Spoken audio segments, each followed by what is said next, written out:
S ಪಶ್ಚಿಮ ಬಂಗಾಳದ ಕೋಲ್ಕತ್ತಾದಲ್ಲಿನ trainee ವೈದ್ಯರ ಮೇಲಿನ ಹತ್ಯೆಯನ್ನ ಖಂಡಿಸಿ ಇವತ್ತು ಬೀದರ್ನಲ್ಲಿ ವೈದ್ಯರು ಮುಷ್ಕರವನ್ನ ಮಾಡ್ತಿರುವಂಥದ್ದು. ಆರೋಪಿಗೆ ಗಲ್ಲು ಶಿಕ್ಷೆ ನೀಡುವಂತೆ ಈಗಾಗಲೇ ವೈದ್ಯರು ಆಗ್ರಹವನ್ನ ಮಾಡ್ತಿದ್ದಾರೆ. ಇದಕ್ಕೆ ಸಂಬಂಧಪಟ್ಟ ಹಾಗೆ ಇವತ್ತು ನನ್ನ ಜೊತೆ ಇದ್ದಾರೆ. ಇವಾಗ ನೇರವಾಗಿ ಅವರ ಜೊತೆನೆ ಮಾತನಾಡಿಸುವಂತಹ ಪ್ರಯತ್ನವನ್ನ ಮಾಡೋಣ.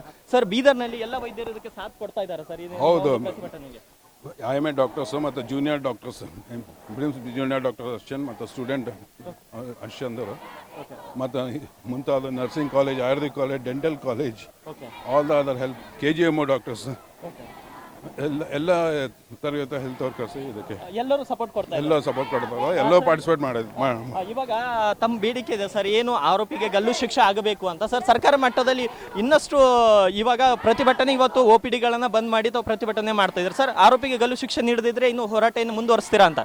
ಅದು ಮತ್ತೆ ಮುಂದೆ ನಮ್ದು central line state body decide ಮಾಡಿ ರಾಷ್ಟ್ರೀಯ ಮತ್ತು ಮಟ್ಟದವರು ಹೇಳಿದಾಗ ಮುಂದುವರಿಸ್ತೇವೆ. ದಟ್ ವಿಲ್ ಬಿ ಇಂಟಿಮೇಟೆಡ್ ಅಂತ. ಸರ್, ಇವಾಗ ಬೀದರ್ನಲ್ಲಿ ಎಷ್ಟೊಂದು ಡಾಕ್ಟರ್ಸ್ ಇದ್ದಾರೆ ಅಂತ ಓವರ್ ಆಲ್? ಈ ಇದ್ರಾಗ ಮುಖ್ಯ almost 500 doctors R participating. 500 doctors and students join ಆಗಿದ್ದಾರೆ. ಎಸ್, ಈಗಾಗಲೇ ಬೀದರ್ನಲ್ಲಿಯೂ ಕೂಡ ಆ ಒಂದು ಆರೋಪಿಗೆ ಗಲ್ಲು ಶಿಕ್ಷೆಯನ್ನ ನೀಡಬೇಕು.